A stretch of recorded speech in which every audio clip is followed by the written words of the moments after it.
above the age of 1 until there are signs of puberty. So for girls that would be development of breasts, boys they will have start to grow mustache, underarm hair starts to grow. So those are signs of puberty. So what's the signs of puberty? You can treat them as adults. So same like this.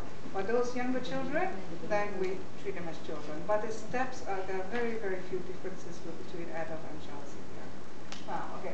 One of the differences is that children don't usually have heart attacks. The most common reason they collapse is because they have problems with breathing. So, and if if they stop breathing for a while, after that the heart will also stop. So often when you resuscitate children, the success rate is a lot higher than it is in adults.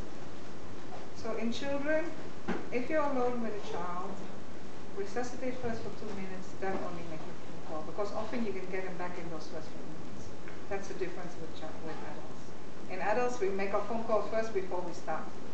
But in children, we try first for 2 minutes, then only make a phone call.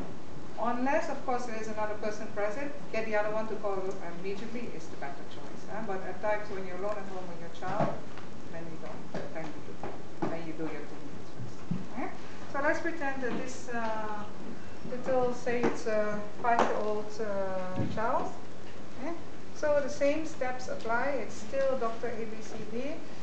D, check for danger, make sure that the surroundings are safe, and like I said before, flat hard surface. Okay. Next step, R, check for response. No, are you okay? No response? If there's somebody, get them to call. If there's no one, you continue first with it. 5 months. Okay. Next step, open the airway. Look, listen, and feel. There's no signs of breathing, then we give 2 breaths. Now in children we can give less breath. It depends on the child of the breath. As long as once you see the chest go up, it's enough. Don't all the way. Yes, in a small child, not too much air actually is not good. So we give 2 breaths until we see the chest rise. Same technique, pinch the nose, tilt the head.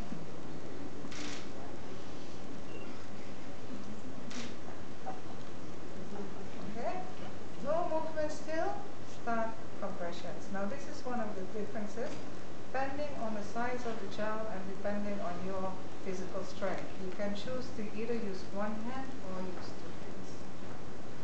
If the child is small, you're a bit muscular, use 1 hand.